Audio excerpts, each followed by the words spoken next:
1800's, an excerpt from an African American and Latinx history of the United States by Paul Ortiz.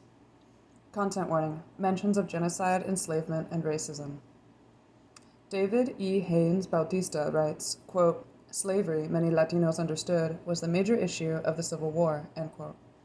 Francisco P. Ramirez used the pages of El Nuevo Mundo in California to denounce the Confederacy's support of the French invasion of Mexico. It is not strange that the rebels of the South in the United States should be in favor of the establishment of Maximilian's imperial power in Mexico, for men frantically attached to the slavery system, who have rebelled against the most liberal Republican government in the world and started the current war, are capable of anything. Napoleon III, Maximilian, and Jefferson Davis maintain relations of the closest friendship.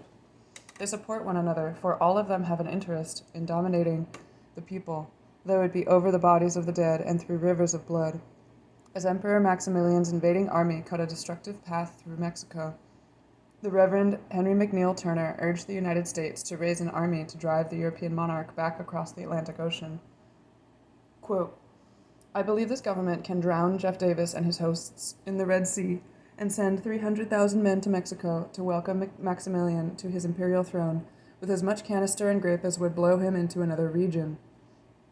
End quote. Turner's invasion plan was never enacted, but small numbers of African American soldiers, including the future historian George Washington Williams, crossed the border to join Republican forces in the struggle against the European emperor.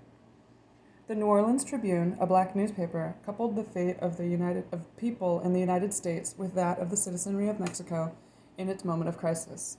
Quote, "For us, men of African descent, we cannot forget that this undertaking was coupled with the attempt to perpetrate slavery and the Black Code in the United States. We cannot forget that the prospect was to reestablish servitude in Mexico." End quote. A few months after the end of the Civil War, the South Carolina Leader, a black newspaper based in Charleston, waxed enthusiastic about the prospects of abolition in Cuba, but warned about the threat of slavery re-emerging in Mexico under Emperor Maximilian's rule. What happened in Cuba and Mexico mattered greatly to black South Carolinians as they mapped out their own strategies for freedom. Black military service changed the very meaning of the war. Northern leaders marveled at the elan of black troops and the willingness of African American civilians to risk their lives for the Union in a variety of capacities, from fighting on land and sea to providing the United States' most dependable wartime military intelligence network in the South. Secretary of State William Seward observed, quote, "Everywhere the American general receives his most useful and reliable information from the Negro who hails his coming as the harbinger of freedom," end quote.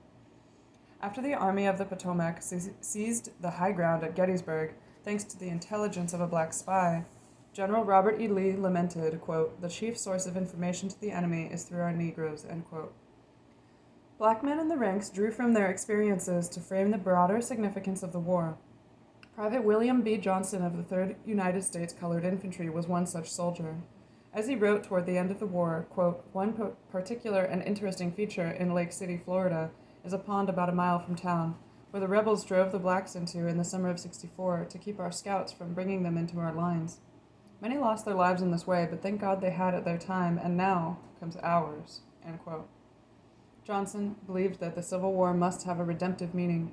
Quote, "By good behavior we will show them that we are men and able to fill any position in life that we may be placed in. There is only one thing I want, and that is my vote. Let us see what time will do," end quote. Junius Brown, a Northern War correspondent who escaped from a Confederate prison camp, recognized black civilians for saving his life and the lives of Union soldiers. African Americans had created a new branch of the Underground Railroad, which aided U.S. prisoners of war. Quote, "God bless the Negroes, say I with earnest lips, during our entire captivity and after our escape. They were ever our firm, brave, unflinching friends. We never made an appeal to them that they did not answer. They never hesitated to do us a service at the risk even of life, under the most trying circumstances, revealed a devotion and a spirit of self-sacrifice that were heroic," unquote.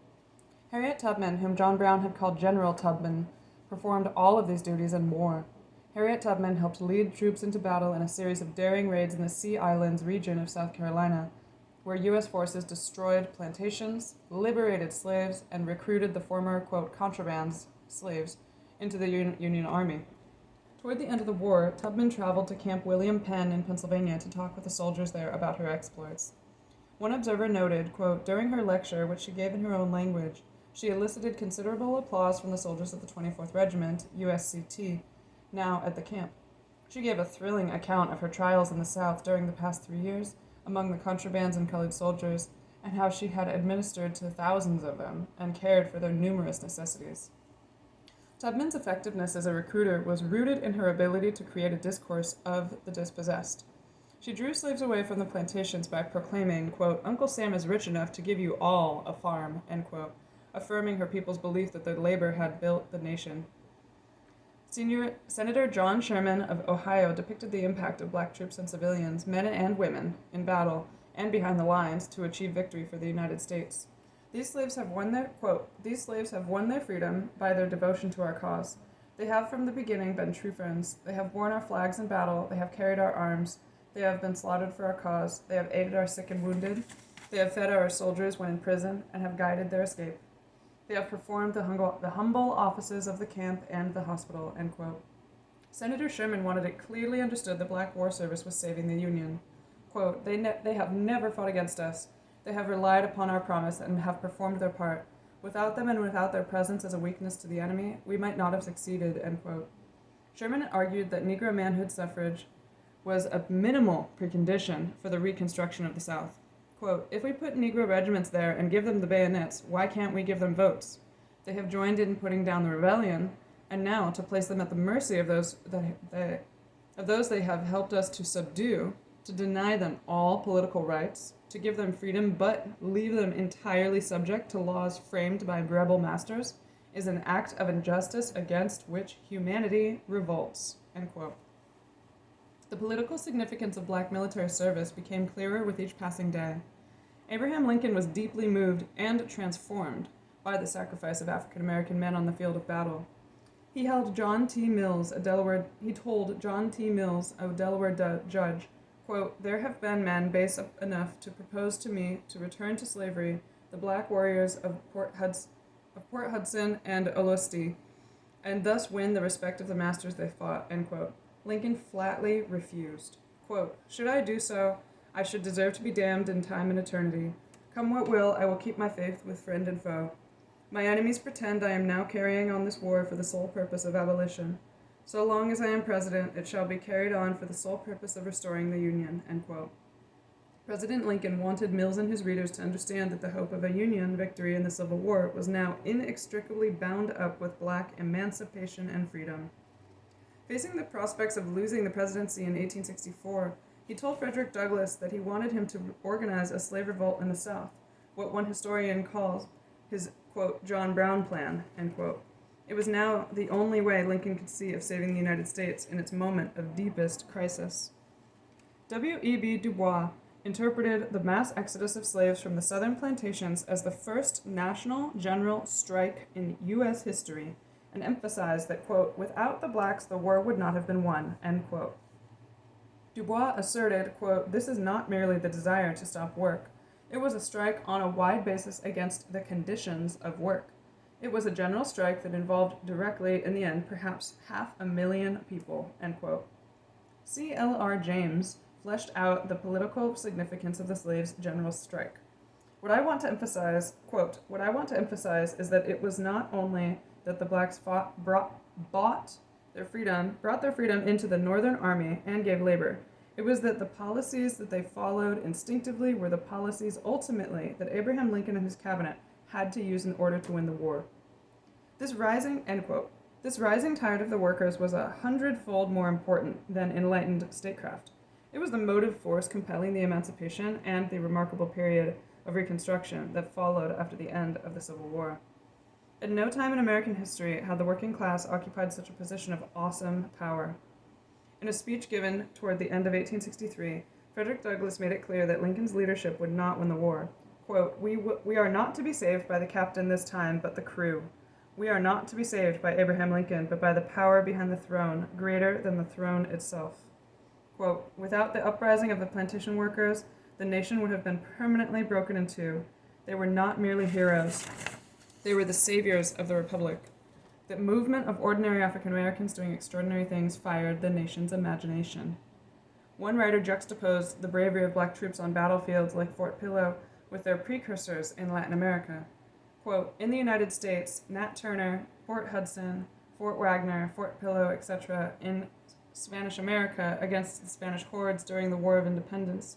In Cuba, Aponte, Placido, the greatest Cuban poet, F. Vargas, captain of the Cuban colored militia, and hundreds coldly murdered by General O'Donnell, some of them on the scaffold and the great majority under the terrible lash, and above all, the numberless victims slain in Haiti by the French soldiery, that our most noble specimen of the human race, Toussaint Louverture, murdered by the first Napoleon in the dark dungeon of Fort Jo.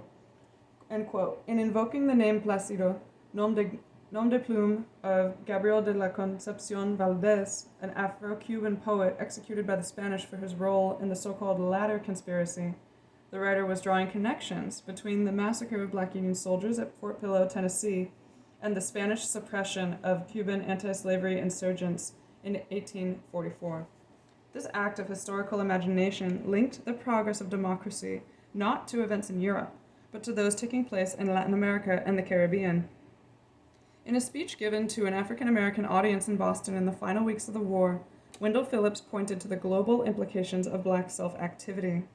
In the hands of 4 million of Blacks in the Republic was the fate of the Black race all over the world. With the ballot, the colored men could ensure not only their own redemption, but also that of their race from Cuba to Ethiopia. From this rebellion, the Black men would clutch the power to break the fetters of slaves all over the world. The atmosphere that evening was electric. Quote, repeated bursts of enthusiastic applause testified to the admiration of the audience during Mr. Phillips's brilliant oration, end quote. Like Harriet Tubman in the South Carolina Sea Islands, Wendell Phillips spoke the language of his hopeful listeners. The great abolitionist had captured the zeitgeist of emancipatory internationalism. At the dawning of emancipation, the day of Jubilee, African Americans were ready to raise the bar of emancipation higher than ever. Bibliography source citations. African American and Latinx History of the United States. Beacon Press, 2018.